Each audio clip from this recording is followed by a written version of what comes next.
தம் கிருபை பெரிதல்லோ என் ஜீவனிலும் அதே இம்மட்டும் காத்ததுவே இன்னும் தேவை கிருபை தாருமே இன்னும் தேவை கிருபை தாருமே.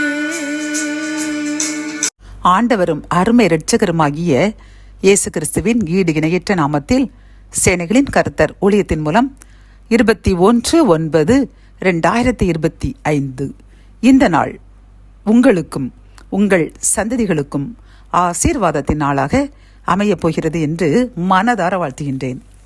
இன்று நாம் அறியவிருக்கும் கிருபையின் வார்த்தைகள் தானியேல் 12ஆம் அதிகாரம் 10ஆம் வசனம்.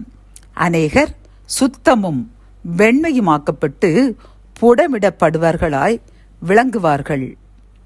கத்தோலிக்க வேதாகமம் இவ்வாறு கூறுகின்றது.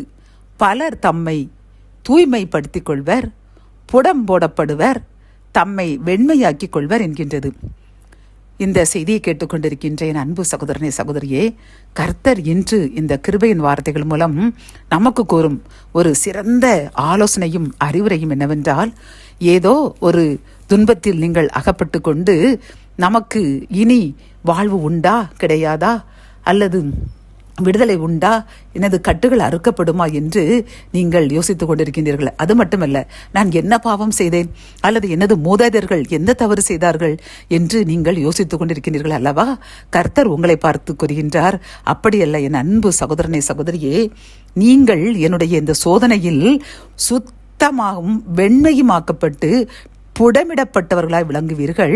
உங்களுடைய களிம்பு நீங்கி மிகுந்த பரிசுத்தமாக மாற்றப்பட்டு விட்டீர்கள்.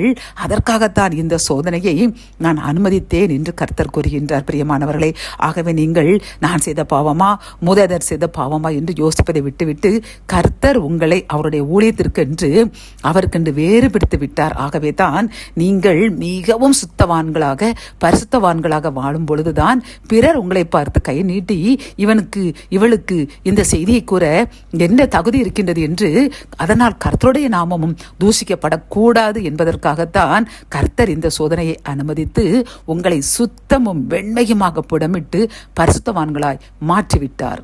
ஆகவே கவலையை விடுங்கள், கர்த்தருக்கென்று இன்னும் அதிகமாக பிரயாசப்படுங்கள், ஆத்மாக்களை ஆதாயப்படுத்துங்கள். ஜெபம். என் அன்பு தகப்பனே, இந்த கிருபையின் வார்த்தைகள் மூலமாக நாங்கள் உமக்கு பிரியமான பாத்திரமாக நாங்கள் மாறி உமக்கென்று எந்த அப்பழுக்கற்ற பிறர் கை நீட்டி கூறாத அளவிற்கு ஊழியம் செய்ய வேண்டும், வாழ வேண்டும் என்பதற்காக தான் எங்களை இப்படி ஒரு புடமிட்டு சுத்தமும் வெண்மையாக்கி விட்டீர் என்று கூறின கிருபையின் வார்த்தைக்காக நன்றியப்பா.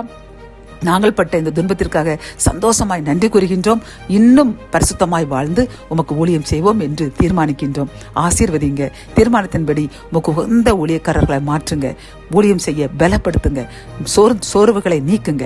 மீட்பர் இயேசுவின் மூலம் ஜெபம் கேளும் நல்ல தகப்பனே, ஆமென்.